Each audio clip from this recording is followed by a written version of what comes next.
하늘의 문을 여소서. 네, 하나님의 말씀 보시겠습니다. 디모데후서 2장 20절부터 21절까지입니다.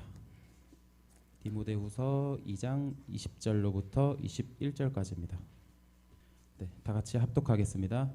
큰 집에는 금 그릇과 은 그릇뿐 아니라 나무 그릇과 질 그릇도 있어 귀하게 쓰는 것이 있고 천하게 쓰는 것도 있나니 그러므로 누구든지 이런 것에 자기를 깨끗하게 하면 귀히 쓰는 그릇이 되어 거룩하고 주인의 쓰심에 합당하며 모든 선한 일에 준비함이 되리라. 아멘. 아멘. 오늘 부족해도 준비되면 쓰임 받습니다라는 주제의 말씀을 가지고 여러분 하나님 말씀을 들을 때에 듣는 주의 종과 여러분에게도 큰 은혜가 임할 줄 믿습니다. 여러분 바보 온달과 평강공주 이야기를 아십니까? 예전에 많이 들었던 이야기인데 이게 진짜 있었던 일인지 진짜 그냥 전설인지 라는 것들 때문에 정확히 알지 못하면 모르는 것처럼 저도 말씀을 연구하다 보니까 바보 온달과 평강공주는 진짜 있었던 일이 아니라 전설적인 그때의 상황과 시대를 소개하기 위한 그런 우화의 설이었다라고 이제 이번에 저도 배웠습니다. 여러분 바보 온달은 고구려 평강왕 때 사람이었다고 그래요. 진짜 있었던 일은 아닙니다, 여러분. 그런 비슷한 일이 있어서 풍자하며 전설적인 이야기란 거지요. 그래서 얼굴은 울퉁불퉁하고 또 우습게 생겼대요. 근데 마음은 참으로 착한 사람이었다는 거예요. 그래서 집이 가난하고 항상 밥을 구걸에다가 어머니를 봉양하였고 다 떨어진 옷과 헤어진 신으로 시장도 왔다 갔다 하고 모든 길을 왔다 갔다 할 때 남이 볼 때는 바보스럽게 보여서 바보 온달이라는 별명을 붙였다고 그래요. 온달은 그런 바보 같고 울퉁불퉁하고 못생겼지만 마음만은 참 착하고 효심이 있어서 홀로 계신 어머니를 봉양하며 가난하게 살았지만 어머니를 모시고 그날 먹을 걸 구해서 어머니와 함께 끼니를 때웠다고 합니다. 이때 이 가난한 시절 상황 속에도 반대로 평강공주는 태어나서부터 계속 울었다고 그래요. 계속 울어가지고 평강공주의 아버지 대왕이 너는 계속 울기만 하니까 너는 사대부에 결혼하면 안 될 것 같고 그냥 바보 온달에게 시집 보내야 되겠다 하고 어렸을 때부터 이게 우는 이 평강공주에게 말하게 되면 눈물을 흘리다가 뚝 꺼치고 그랬다고 합니다. 그러다 공주의 나이가 차가지고 16살 때 귀족에게 시집 보내려 하자 공주는 어렸을 때에 부왕이 아버지가 말한 대로 나는 온달에게 시집 가겠습니다 하니까 아버지 왕이 네가 너무 울어가지고 너를 눈물 그치게 하려고 그렇게 얘기한 거를 진짜로 들으면 어떡하니? 그래도 아버지가 말한 부분은 책임져야죠 하고 이상하게 16살 되니까 이 평강공주가 아버지의 말을 무시했다고 합니다. 다들 딸 키우면 소용이 없는 것 같아요.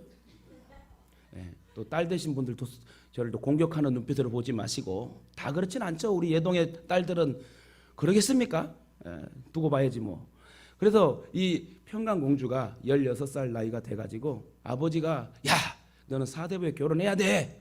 네가 어려서 너무 눈물을 흘려가지고 울고 짜가지고 내가 너에게 바보 온달에게 시집 보낸다 한 건데 네가 진짜로 간다면 어떡하니? 근데도 막무가내로 말을 안 듣습니다. 그래서 그래 너 꼴보기 싫어 나가 하고 궁궐 밖으로 나가라고 그랬습니다.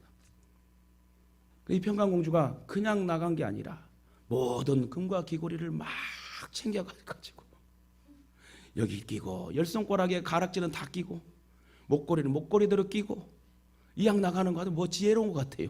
나가더라도 그렇게 나갔어요. 그래가지고 나가가지고 길을 찾다가 물어 사람들에게 온달집이 어딥니까? 하고 이제 물어봅니다. 궁궐에 쫓겨난 공주는 온달의 집을 찾게 됐어요. 온달과 그의 어머니는 신분의 차이를 들어서 그 어머니도 그렇고 온달도 우리는 결혼할 수 없습니다. 너무 가난하고 왕의 자녀가 어떻게 우리와 신분이 같습니까? 하고 사양을 했대요. 그때 평강공주가 온달을 또 설득해서 함께 살게 됩니다. 가난해도 열심히 우리가 살게 되고 손만 맞으면은 우리는 부할 수 있습니다. 신분의 격차가 뭘 중요합니까 하고 지혜로운 평강공주가 바보온달 엄마와 바보온달을 설득하여 같이 살게 됐습니다. 그래서 아까도 말했지만 공주가 그냥 나온 게 아니에요. 나올 때 갖고 온 금가락지 은가락지를 다 팔아가지고 집도 사고 이제 가재도구를 사게 됩니다. 그리고 그때 당시는 전쟁이 많이 있었기 때문에 말 타는 사람이 최고였다고 해요. 고구려 하면 말이 최고잖아요. 그래서 준말을 사가지고 왕궁에서 키우는 그 준말을 구입해가지고 온달에게 말 타는 훈련과 사냥하는 훈련을 시키게 됩니다. 온달이 다 부족한데 하나 잘한 게 있었어요. 말을 타는 게 이렇게 소원이었나 봐요. 어떻게 아다리가 맞았는지 평강공주가 말 타는 훈련과 사냥을 훈련시켰을 때 이 온달이 그렇게 재밌어 하면서 아주 실력이 월등해가지고 1년에 한두 번씩 딱 사냥하며 말 타는 이 모습들을 보는 행사가 있었는데, 대회가 있었는데, 그때 평강공주의 아버지 왕이 참석한 가운데에서 많은 출중한 기사들이 왔는데 그때 바보온달의 말 타는 기량과 활 쏘는 이런 모습들이 너무나 탁월해가지고 그래! 너는 내 사위야! 그러면서 그때 결혼을 시켰다는 거예요. 그러면서 온달 장군이 됐다는 거예요. 참 이야기를 너무 잘하지요. 아이고 전 걱정했어요. 근데 진짜요. 저는 그래요. 설교를 참 준비할 때 진짜 막힐 때 있고 답답할 때가 있는데 그래도 우리 청년들과 성도들이 그래요. 목사님 그래도 목사님 실전에는 강한 것 같아요. 실전에 제가 강한 게 아니라 연약하고 부족한 나를 성령께서 들어 쓰시는 것 같습니다. 여러분 온달이 그동안 기르던 말을 타고 사냥대에 나가 뛰어난 용모를 비칩니다. 탁월한 그 역량에 이 평강공주의 왕이 사위를 삼아 이제 결혼을 시키고 장군으로 딱 승격을 합니다. 그리고 부귀와 권세를 누리게 되고 사람 앞에 왕 앞에 인정받는 훌륭한 신하가 되게 되지요. 온달이 장군이 되어서 신라에게 빼앗긴 땅을 되찾기 위해 싸움을 하다 죽게 됩니다. 그래서 전쟁터에서 꼼짝도 하지 않던 온달의 관이 움직이질 않은데요. 고구려로 옮겨야 되는데 전쟁 때도 죽은 이 관이 움직이지 않았는데 평강공주가 그 관에 가서 위로의 말을 했더만 그 관이 움직여가지고 장사를 지냈더라. 여기까지. 다음에 2차는 어떤 이야기가 펼쳐질지 4글자로 개봉박두. 이럴 때 써먹는 거 아닙니까? 할렐루야. 여러분 웃으시니까 참 좋습니다. 이런 준비하는 마음을 가지고 드라마를 보지 말고 예배를 드리시라고. 여러분 오늘 주제가 뭡니까? 나는 부족해도 내가 준비되면 쓰임 받는다는 거예요. 예수님을 태웠던 나귀 새끼도 아무것도 아닌 동물이지만 그냥 그 등을 빌려줬더만 쓰임 받았던 것처럼 우리도 그냥 하나님 쓰시겠다면 부족하고 연약해도 나아가는 거예요. 오늘 우리 전사님 인도할 때 찬양 얼마나 감사해요. 호산나 다윗의 자손께 이 찬양을 하는데 예전에 대학 때 찬양 인도할 때 생각나요. 저도 눈물을 흘리고 몇십 명의 우리 찬양 단원들이 여러분 막 눈물을 흘리며 또 워십 단원들은 막 여러분 넓은 치마들 있잖아요. 긴 치마들 막 한 바퀴 팍 돌으면 막 장난 아니요. 그런데 모두가 눈물을 흘리며 호산나 다윗의 자손께 좀 틀렸다. 내가 너무 높이 잡았어요. 너무 흥분했어. G 코드인데 A 코드로 잡아버렸어. 어쨌든 여러분 그렇게 영광 돌리는 그 각 장면이 막 상기가 돼가지고 아까 기도하는데 눈물이 막 나오는 거예요. 할렐루야. 이런 게 하나님의 은혜입니다. 내가 부족하고 연약하지만 내가 부족하고 연약할 때 하나님 나를 찾아주시고 나를 만져주시고 내 마음을 헤아려 주시고 나를 위로해 주시는 그 하나님이 있기에 우리가 목회도 하고 신앙도 하는 거 아닙니까? 내가 잘려서 하는 게 아니에요. 내가 준비되고 내가 변화되고 주가 쓰시겠다면 내가 여기 있나이다 나를 써 주옵소서. 이런 믿음과 마음을 가질 때 하나님 쓰시는 거예요. 여러분 잘난 사람이 어디 있어요? 여기 서 있는 이 목사도 얼마나 부족한지 몰라요. 얼마나 연약한지 모릅니다. 그래서 여러분 뭘 해도 연약하고 부족한 나를 오늘 준비되면 쓰신다는 귀한 말씀을 붙잡고 여러분 오늘 하나님 앞에 귀한 말씀을 크게 잘 받아서 여러분 이 마지막 시대에 크게 영광을 돌리며 쓰임받는 축복의 주인공 되시길 예수님 이름으로 축원합니다. 고린도전서 1장 26절에 보니까 교회 안에 들어온 사람들 중에 세상적으로 지혜로운 자나 능력 있는 자, 그리고 집안이 좋은 사람들이 많지 않다고 말합니다. 실제로 우리 교회 안에 있는 성도들도 그러고 여러 한국교회 많은 성도들 보면 어렵고 힘든 사람들이 참으로 많은 것 같아요. 교회가 영향력 있게 물권, 경제권, 또 건강 얻어서 모든 상황에서 예배할 수 있는, 전도할 수 있는 그런 물권, 경제권, 건강을 주신다면 얼마나 힘있게 하나님의 영광을 드러낼 수 있을까요? 그죠? 근데 예수님 당시에도 예수님을 따르던 사람들 중에는 문벌 좋은 사람들과 돈 많은 사람들이 있었으나 그들은 소수에 불과했다. 예수님을 따르던 무리들 중에 대부분은 그 당시 사회에서 멸시천대 받은 사람입니다. 예수님의 친구들 중에는 정말 지지리도 못 살던, 여러분 베다니에 살던 나사로가 있었고 창기 출신들도 있었습니다. 주님의 제자 중에서 괜찮은 사람은 가룟 유다 빼고 다 11 제자는 그냥 그 모양이었어요. 직업도 그렇고 문벌도 그렇고. 그럼에도 불구하고 예수님을 믿고 신앙생활을 하는 사람들에게 소망이 있었습니다.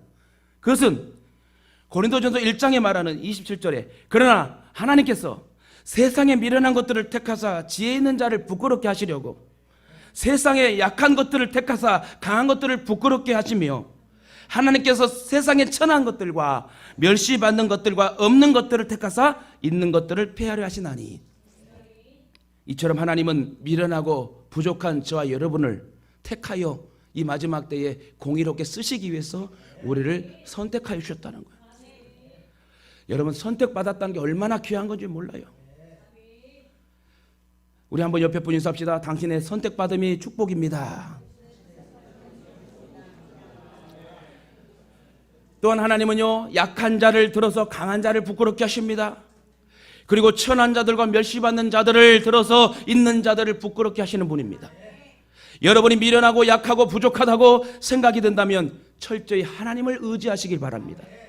그리하면 지혜롭고 강하게 되어 있는 자들을 부끄럽게 하는 복된 성도들이 될 줄 믿습니다. 세상의 잘됨과 부함을 부러워하지 마세요.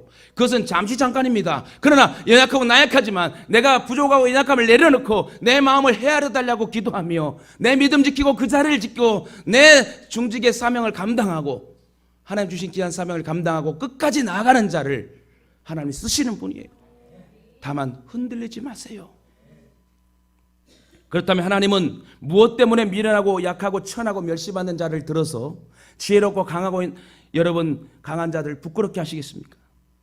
그 대답은 이는 아무 육체도 하나님 앞에서 자랑하지 못하게 하려 하십니다. 여러분, 자랑할 것도 없어요. 이와 같이 자신이 가진 지혜와 강함과 소유가 자신의 능력으로 얻게 된 것이 아니라 하나님께서 주시는 것임을 알게 하시려는 거예요. 하나님이 하나님됨을 증거하게 하기 위해서 연약한 부족한 우리를 쓰시는 거예요. 즉 하나님이 복을 주시는 분이지 우리가 복을 만들어낼 수 있는 존재가 아닙니다.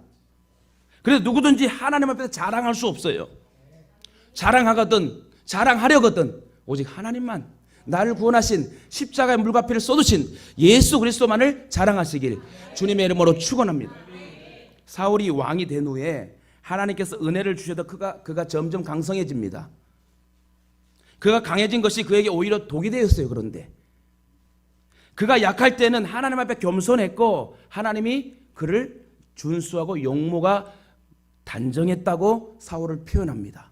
그러나 그가 점점 강성해지고 강해지자 그가 강해진 게 하나님의 인도하심이 아니라 본인이 잘나서 자랑하는 그런 삶을 살게 되지요. 그가 강해지자 하나님을 붙잡지 못하고 찾지 못하고 하나님의 말씀을 버립니다. 나의 나된 것이 하나님의 은혜인데 나의 나된 것이 자기가 됐다고 착각하며 사는 사울왕을 하나님 누구를 들어서 쓰십니까? 다윗을 들어서 그 사울왕의 모든 걸 깨닫게 하십니다. 사울왕이 나중에는 하다못해 신접한 여인 즉 무당을 찾아갑니다. 결국 하나님은 하나님을 버린 사울을 버리시고 그를 멸망에 처하게 만드시죠. 여러분, 신앙생활 잘해야 돼요. 진짜 확실하게 해야 되는 거예요. 여러분, 확실하게 생겼잖아요. 오는 사람들도 보면은 확실하게 잘생기고 이쁜 사람들만 들어와. 그럼 확실하게 생긴 사람들이 확실하게 행동하고 확실한 생각을 하고 확실한 마음을 가지고 주님 앞에 쓰임받길 여러분 기대한다면 하나님 분명히 소망 주시고 능력 주시고 내게 능력 주시는 그리스도 예수 안에서 모든 것을 할 수 있게끔 우리에게 모든 환경을 열어주실 줄 믿습니다. 우리 옆에 분 다시 한번 인사합시다. 확실하게 생겼으니 확실하게 신앙합시다. 할렐루야. 마치 연이 하늘을 멋있게 날다가 끈이 끊어지면, 여러분 저는 전라남도 목포시 달성동 282번지 아우 별로 좋지 않아. 근데 바로 위에가 유달산이야. 제가 딱지치기 잘하고요, 구슬치기 뚱뚱하지 않았어요. 날렵한 모습으로 연을 막 날려보려고 얼마나 땀을 삐질삐질 흘리면서 했는데도 안 되더라고. 제가 깨달았어요. 아, 연 날리는 것도 하나님이 허락하셔야 되구나. 지금 목회자 돼 보니까 모든 우리의 인생사는 하나님의 절대 주권에 있어요. 하나님이 결론을 주시고 하나님 깨닫게 하시고 결과물을 주시기 때문에 연 날리는 것도, 여러분 멀리 날리는 것도 하나님이 하시는 거예요. 근데 여러분 연을 날리다가 이쪽 A란 아이와 B란 아이가 연을 날리다가 서로 줄이 엉켰어. 어떻게 해야 돼 그러면? 어떻게 그렇게 잘 알아요? 연 날리기를 해봤습니까? 그렇게 얽힌 것을 끊지 않으면 둘 다 떨어져 버려. 그러니까 꼬이게 하는 아이가 뭐라고? 야, 너 빨리 연 끊어! 빨리 끊어! 그래갖고 결국 어떻게 해요? 날아가는 연이 둘 다 추락하지 않기 위해서 끊게 됩니다. 사울 왕이 그렇게 연의 끈이 끊어진 것처럼 이렇게 추락하는 인생이 돼버립니다. 왜요? 하나님 말씀을 붙잡지 못하고 하나님이 나의 나된 것을 되게 하셨는데 그 은혜를 모르고 교만해지고 하나님 말씀을 붙잡지 못하는, 바라보지 못하는 연약성 속에 사울은 절망적인 나락으로 떨어지고 맙니다. 이때 사울을 부끄럽게 하는데 사용된 사람이 누구였다고? 다윗이었습니다. 사울 왕이 폐위되고 제2의 2대 왕이 이스라엘 왕의 최고, 이스라엘 평정을 이룬 다윗 왕이 등극합니다. 하나님은 사울을 버리시고 다윗을 선택하사 사울을 부끄럽게 하시는 도구로 사용하십니다. 다윗이 사무엘을 통해서 왕의 기름 부음을 받을 때 그의 직업은 뭐였다고요? 그의 직업은 양치기였잖아요. 이세, 다윗의 아버지 이세, 그 이세 아들 8명의 아들 중에 제일 말째아우. 만약 다윗이 8아들 중에서 특출하게 잘났다면 이세는 다윗의 아버지는 다윗으로 하여금 사무엘을 맞이하게 하여서 이에게도 기회를 줬을 거예요. 그런데 그 모든 사람들의 시선은 다윗을 인정하지 않습니다. 그러나 하나님은 그렇게 약한 다윗을 선택하셨습니다. 그리고 사울을 부끄럽게 만듭니다. 사울은 왕이었고 다윗은 베들레헴이라는 동네에서 양을 치는 아무 보잘것없는 그런 위치의 사람이었어요. 하지만 하나님은 다윗을 점점 강하게 하시고 사울을 점점 약하게 만듭니다. 그러니까 여러분, 있을 때 잘해야 돼요. 하나님 앞에 기회 주었을 때 잘해야 돼. 다리 부러지고 망가지고 사고 나고 여러분 두 손 들고 하나님 앞에 매 맞고 돌아오는 것이 아니라 하나님 앞에 진짜 있을 때, 건강할 때 내 자리를 지켜 사명을 감당할 때 복이 오는 것이지. 역대상 11장에 보니까 만군의 여호와께서 함께 계시니 다윗이 점점 강성하게 가니라. 제일 중요한 것은요, 물건이 함께하는 게 아니라, 경제권이 함께하는 게 아니라 제일 우선순위는 하나님이 저와 여러분과 함께 하셔야 돼. 그래야 물건도 경제권도 하나님이 결제를 딱 떨어뜨려 주는 거예요. 여러분 직장 다니고 사업합니다. 그러나 직장 다닌다, 사업한다 해서 예배 드리는 걸 게으르게 한다면 여러분 그 인생 좋은 인생은 아니에요. 그러면 직장 다니지 마냐? 사업하지 말라고 하는 말입니까? 아니에요. 사업도 하고 직장도 다니면서 몸도 피곤하고 연약하지만 하나님은 나에게 환경 주셔서 내가 그 위치를 지켜서 2마리의 토끼를 잡을 수 있도록 예배자, 전도자, 그런 믿음의 영역의 사람이 되기를 원합니다. 이렇게 기도하면 하나님 안 주시겠어요? 나 같은 부족한 연약한 자도 하나님 들어 쓰시는데 저보다 더 훌륭한 여러분을 하나님 가만 놔두시겠냐고. 사울의 집과 다윗의 집 사이에 전쟁이 오래매 다윗은 점점 강하여 가고 사울의 집은 점점 쇠약해 가니라. 하나님이 함께 하시냐 안 하시냐, 여기에 중요한 거예요. 사랑하는 예동 가족 여러분, 지금 여러분이 아무리 약하고 미련하고 천하고 멸시받는 자리에 있다 하더라도 소망이 있습니다. 그 이유는 욥기 8장 7절 1이 말하잖아요. 내 시작은 미약하였으나 내 나중은 심히 창대하리라. 심히 부흥하리라. 심히 왕성하리라. 심히 흥왕하리라. 다른 교회 부흥회 하면은 막 아멘 터져 나오는데, 하여튼 뭐 온달 얘기만 나오면 좋아하고 말씀 얘기 나오면 자빠져 잘라고 그러고, 우리 성도들 말고 다른 교회가 또 그렇더라고, 한 교회가. 여러분, 이 말씀은 지금은 내가 미약하지만 남이 나중에 심히 창대케 하시고 부흥케 하시고 왕성하게 하시고 흥황하게 하시고 잘되게 하시고 풀리게 하시고 열리게 하시고, 얼마나 축복의 말씀이에요 이게. 그게 나에게 적용되기 위하여 아멘 한다면 하나님 그 입술을 기억하시고 그 고백한 말을 내 귀에 듣게 하시고 내 생각과 마음에 인지하게 하시고 행동으로 옮기게 하시고 축복의 사람으로, 간증하는 사람으로 만들어 가실 줄 믿습니다. 따라합시다. 나는 하나님 없이는 아무것도 할 수 없는 연약한 존재입니다. 누구는 막 여러분 세계 일주 놀러 안 다니고 싶겠어요? 제가 주일 안 지키고 예배 안 드리고 목회 길 안 가고 내 멋대로 살면요, 저는 이 세상에 없었다니까요. 저는 20대 때 죽었을 거예요. 저는 확실해요. 그렇게 하나님을 확실하게 만났어요. 그러니까 무서워서 목회하는 거죠. 그러나 지금은 무서워서 목회하는 게 아니에요. 하나님이 좋아서 하는 거고, 내 인생이 이쪽으로 가야 될 운명이라면 빨리 하나님 앞에 순종하고 굴복하고 납작 엎드려 하나님 앞에 매달려야 되겠다. 여러분, 믿음을 가지십시다. 지금 힘들고 어려워도 내가 준비만 되어지면 나의 나중은, 우리의 나중은 심히 창대케 하실 것이고 풀리고 열리게 하실 줄 믿습니다. 그리하면 이 어려운 세상을 승리하며 사실 줄 믿습니다. 본론으로 들어가. 그렇다면 지금은 미약하고 나약하고 부족해도 준비되어 쓰임 받으려면 어떻게 해야 되냐? 첫째, 매사에 무조건 하나님을 찾아야 된다는 거예요. 하나님을 찾아야 하는 이유는요, 모든 문제의 열쇠가 하나님 앞에 있어요. 특히 나와 같이 약한 자를 창대케 하실 수 있는, 부흥케 하실 수 있는 그분은 전능하신, 나를 구원하신 하나님 아버지이기 때문에 믿는 자들을 자세히 살펴보면요, 평상시에는 모든 문제를 해결하실 분이 하나님이라고 고백합니다. 저와 여러분의 믿는 자들이 매사에 하나님 앞에 나를 구원하신 하나님께서 나의 모든 인생을 풀어가실 줄 믿고 고백할 때에 하나님 그 고백의 말씀을 듣고 우리를 인도하시는 분입니다. 모든 좋은 것이 하나님께로부터 온다고 여러분 고백할 수 있는 자가 돼야 돼요. 실제로 문제가 발생하고 무엇인가가 부족하면 하나님을 찾지 않고 다른 방법을 찾았기 때문에 그래요. 내가 하나님 앞에 복받을 짓을 해야 돼요. 그러면 하나님 앞에 진정한 예배자, 진정한 전도자, 우리의 삶의 진짜 예배의 모습으로 착한 행실로 공의대로 나아갈 때 하나님은 쓰실 줄 믿습니다. 사랑하는 가족 여러분, 어려운 문제가 있을 줄 압니다. 내 능력으로는 도저히 해결할 수 없는 일들이 있을 줄 압니다. 그렇다면 하나님을 찾으십시오. 간절히 하나님을 찾으십시다. 하나님은 하나님을 찾는 저와 여러분들을 보시고 여러분의 모든 문제를 해결해 주실 줄 믿습니다. 아울러 여러분의 나중에 심히 부흥케 하신다고, 창대케 하신다고, 흥황하게 하신다고 약속하신 분이 우리 하나님 아버지 아닙니까? 그러면 하나님을 찾는다는 말은 무슨 말이죠?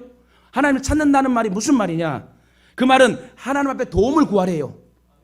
구하되 간절하게 구하고 적극적으로 구하고 우리의 사정과 처지를 헤아려 주시고 하나님 한 분만이 나를 해결해 주실 줄 믿고 그분 앞에 매어 달리라는 거예요. 이는 무슨 일이 있어도 해결하겠다는 적극적인 자세, 해주시면 감사하고 안 해주시면 할 수 없고가 아니라 무조건 하나님 앞에 매사에 찾고 엎드리면 하나님이 부지런히 구하면은 인도하신다는 것이죠. 하나님을 찾으며 라는 말씀의 새 번역에는 간절히 찾으면이란 또 해석이 되어 있고요. 개역 성경에는 부지런히 구하면이라고 바뀌어 있고요. 그리고 제가 요즘 계속 말하는 부분, 바타으, 납작 엎드려 매어 달리다. 이를 더 좀 쉽게 또 풀어보면 하나님 앞에 결사적으로 매달려라. 즉 풀어야 할 문제가 있거든. 지금 너의 현실이 심히 부족하거든. 나중에 심히 창대하게 되길 원한다면 하나님을 찾아라. 간절히 찾아라. 결사적으로 찾아라. 결사적으로 매달려라. 여러분, 찾는다는 그냥 이론의 수준이 아니라 이 찾는다는 건 행실로 옮겨지는 거예요. 찾을 때 내 습관을, 구습을 벗어버리고 하나님이 싫어하는 것들 벗어야 돼요. 내가 왜 복이 없습니까? 나에게 왜 복이 없습니까? 하나님 문제가 아니라 내가 준비가 안 돼서인 거예요. 내가 준비만 되면 하나님 쏟아부어 준다니까요. 문제를 가지고 기도하고 응답이 없으면 포기할 것이 아니라 다시 기도하고, 그래도 안 되면 철야 기도도 하고, 그래도 안 되면 금식이라도 하면서 매달리면 여러분 좋은 작품이 나와요. 근데 내가 노력도 안 해. 그러면서 내가 아프다고 그러고, 그러면서 풀리지 않는다고 그러고, 그러면서 자녀 문제가 안 풀린다고 그러고, 전도가 안 된다고 그러고, 다 내가 문제예요. 내가 남의 탓 할 필요 없어. 내가 내려놓으면 돼. 주님의 십자가를 내려놨으니까, 십자가 지고 모든 신의 위치를 내려놨으니까 구원의 역사가 여러분 시작되고 펼쳐진 것처럼 나를 내려놓으세요. 저번 주에 말씀한 것처럼 남의 입장을 생각하고 말하고, 내 주장만 하지 말고 들어주고 이해하고 허물을 덮어주고 보듬어줄 수 있는, 어떤 사람은 하나님은 전능하시며 자비가 풍성하신 분이라 우리가 약하게 살살 찾기만 해도 응답해 주셔야 되는 거 아닙니까? 이렇게 의문을 제시하는 사람도 있겠죠. 아이, 적당히 해도 되지 않아요? 뭐 철야 기도까지 하고 새벽 기도하고 금요 뭐 이렇게 모든 걸 막 아침 저녁으로 기도해야 되나요? 여러분, 물론 살살 구해도 하나님 주시는 분이에요. 그러나 이렇게 생각해 보세요. 살살 구할 때는 내 앞에 있는 환경만 해결해 주는 거고, 내가 간절히 구할 때는 완전한 하나님의 응답이 동서남북을 통틀어 정리하여 우리에게 주시려고, 결국 하나님이 하나님 되게 하셔서 주의 이름을 증거케 하고 우리가 영광 돌리며 우리도 높여주게 하시려고 하나님 나에게 간절히 찾고 구하라고 하는 거예요. 근데 예배 자체도 준비가 안 되고, 기도 자체도 준비도 안 하고, 뭘 행함의 헌신도 준비도 되지 않고, 저는 우리 청년들 어제 이렇게 청소하고 이렇게 음식 준비하는 거 보고 이제 우리 교회가 크게 부흥하려는가 보다. 얼마나 귀한지 몰라요. 요즘 청년들이 그렇게 청소하고 음식 봉사합니까? 안 해요, 여러분. 청년들 교회 안 나옵니다. 주일날 한 달에 한 번이나 두 번 나올까요? 근데 우리 예동 청년들은 진짜 열심히 있는 청년들이에요. 제가 그래서 어저께 기도했어요. 하나님, 귀한 장로님들 되고 권사님들 되라고. 사람은 육체를 가진 영적 존재입니다. 제가 금요일날 뭐라고 그랬죠? 영적이란 말은 내가 기도 많이 해서 저 사람이 영적인 사람이다? 기도 많이 하고, 물론 기도 많이 하고 행함이 바른 사람이 영적인 사람입니다. 다시 말해 영적인 말은 내가 인격적으로 하나님 말씀을 만났고, 지적으로 하나님 말씀을 만났고, 내 삶에 예수님을 닮아가는 그 모습에 사람이 인격적 영적 사람이라고 합니다. 근데 우리는 잘못 알고 있어요. 영적이라는 단어를. 아, 저 사람이 영적인 사람이야. 그러면 기도 많이 해서 애언환상하고, 그게 여러분 영적이라는 표현이 아닙니다. 영적이란 좋은 단어의 진짜 의미의 해석은 하나님을 말씀으로 인격적으로 만나고 지적으로 만나 내가 하나님 말씀대로 살아가는 사람이 영적인 사람이지, 오히려 육적인 사람이 어떤 사람인 줄 아세요? 내가 기도 많이 한다 해서 내 삶이 바뀌지 않는 사람들, 그런 사람들이 육적인 사람이에요.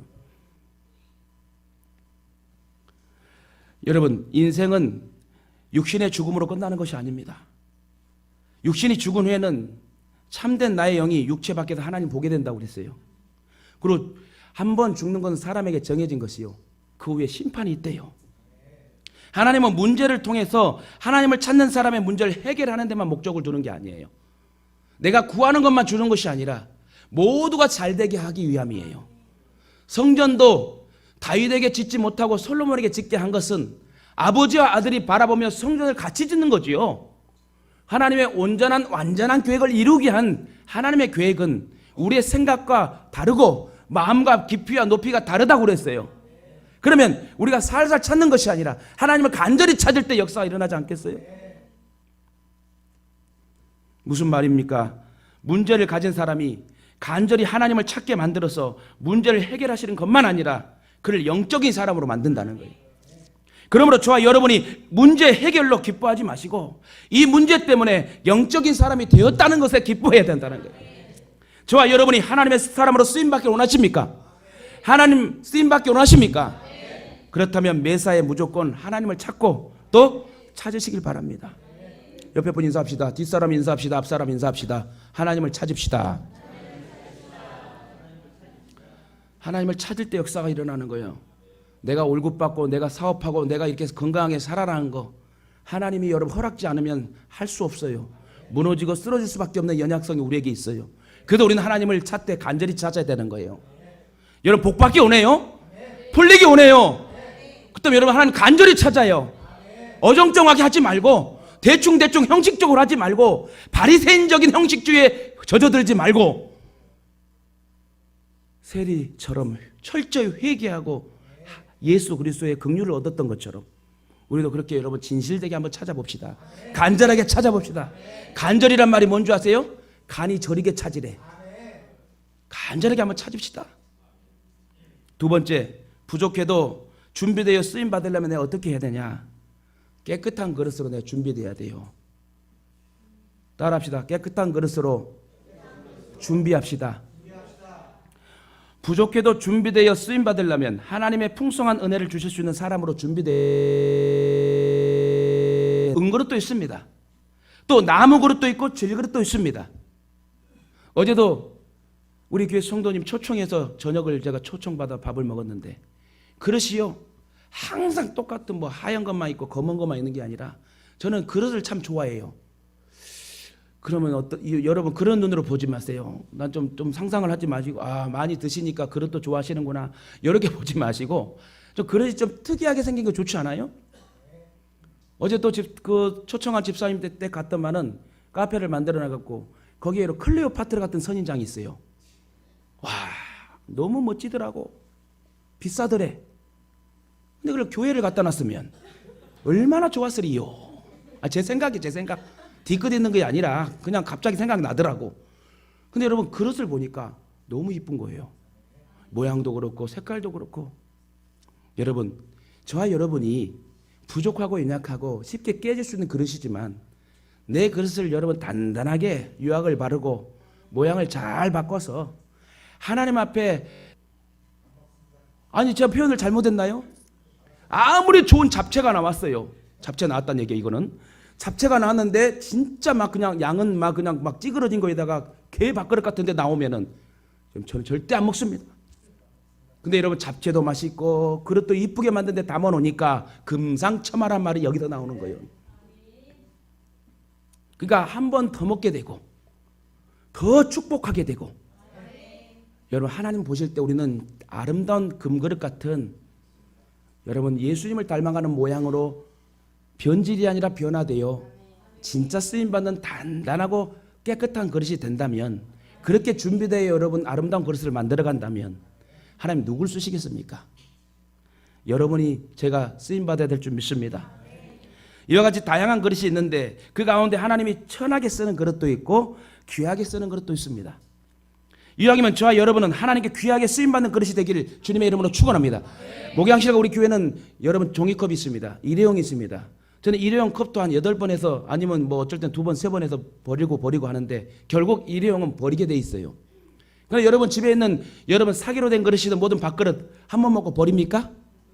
여러분 버림받는 사람이 되면 안 돼요. 하나님 앞에 계속 닦이고 쓰임받는 그릇이 돼야 된다는 거예요. 디모데후서 2장 21절에 하나님 앞에 귀하게 쓰임받는 비결을 어떻게 가르쳐주죠? 그러므로 누구든지 이런 것에서 자기를 깨끗하게 하면 귀히 쓰는 그릇이 되어 거룩하고 주인의 쓰심에 합당하며 모든 선한 일에 준비함이 되리라. 여러분 내가 준비되어 쓰임받는 용사들이 돼야 돼요. 그러려고 우리를 택하여 주시고 창조 전에 모든 만물을 만들시기 전에 우리를 먼저 택하여 주신 게 예정론이라고 그랬잖아요. 이처럼 하나님 앞에 귀하게 쓰임받는 비결은 다른 것이 아니라 내가 깨끗한 그릇이 돼야 된다는 거예요. 하나님 우리에게 주시기를 원하시는 것은 너무나 좋은 것들이며 깨끗한 것인데 좋은 신령한 것들을 부어주시려고 하는데 개 밥그릇 같은 걸 내놓으면 되겠냐고요. 깨끗한 그릇, 소지된 그릇 그런 걸로 신령한 것을 담으면 보기도 좋고 능력도 나타나고 그걸로 전도도 된다면 얼마나 감사해요. 하나님은 가장 좋은 것으로 여러분 부어주시려고 그래요. 하나님이 더러운 거 주세요? 좋은 거 깨끗한 거 여러분에게 행복한 것들을 부어주시려고 지금 던지려고 하고 있어요. 담아주려고 하고 있는데 여러분 마음의 그릇들이 거지 깡통 같은 그릇 때문에 안 된다는 거예요. 여러분 설교가 강하다고 얘기하지 마세요. 저는 부드러운 남자예요. 때론 깨닫게 하기 위해서 하나님 주신 이 강력한 어조가 저도 그렇고 여러분도 그렇고 오늘 뭐예요? 깨끗한 그릇 돼야 돼. 앞에서는 하는 척척, 뒤에서는 뒷담화, 행동도 그지같이 해. 죄송합니다. 그런 사람들이 너무 많고 저도 예전에 그랬으니까. 그러나 지금 예수를 나의 구주 삼고 성령과 피로 거듭났으면 오늘 내가 이 자리에 예배하고 내가 집사고 권사고 장로고 목사라면 하나님 주신 새벽 예술 같은 청년이라면 여러분 깨끗하게 살아야 돼요. 하나님 언제 죽이실지 몰라. 죽이신다는 건 좋은 표현입니다. 하나님이 죽이실 때는 우리가 여러분 영광스럽게 천국에 올라가는 죽임이 돼야지. 객사당하고 여러분 내가 잘못해도 정욕에 빠져서 하나님 앞에 매맞는 그런 죽음이라면 얼마나 안타까운 일이겠어요. 하나님이 우리에게 주시기를 원하신 것은 너무나 좋은 것들이면 깨끗한 것이에요. 그런데 그것을 담을 그릇이 더럽다면 어떻게 하나님이 좋은 것들을 주시겠습니까? 그런 걸 우리의 심령과 마음이 깨끗해져야 돼요. 그것이 참된 영적 능력입니다. 깨끗하고 거룩하게 살 때 성령 충만함이 임하고 그때 안수할 때 기적의 역사가 있는다는 거예요. 저도 이렇게 막 성령 충만하고 예배 말씀 선포하고 딱 안수할 때 막 뭔가 막 치료가 되고 막 능력이 나타날 것 같은 그런 믿음의 마음이 생겨요. 사람들은 자신은 변화되지 않으면서 하나님의 역사가 없다고 불평하고 원망합니다. 아무리 불평하고 원망해도 내가 변화되지 않으면 하나님 역사하실 수 없습니다. 하나님은 우리의 신앙생활의 목표를 우리가 변하여 주님 닮아가는 데 두고 있어요. 그걸 성화의 삶이라고 그래요. 그래서 에베소 4장 11절에 성도들의 신앙생활을 위하여 사역자를 세웠습니다. 목사를 세우신 이유가 있다면 성도들의 신앙생활을 잘하게 하기 위한 거예요. 여러분 여기 있는 서 있는 목사가 담임 목사가 여러분의 목사가 우리 목사님이 여러분 잘 중재를 해요 안 해요? 제가 좀 바보같이 온달처럼 이렇게 생겼어도요 제가 여러분 머리가 없는 사람 아니에요.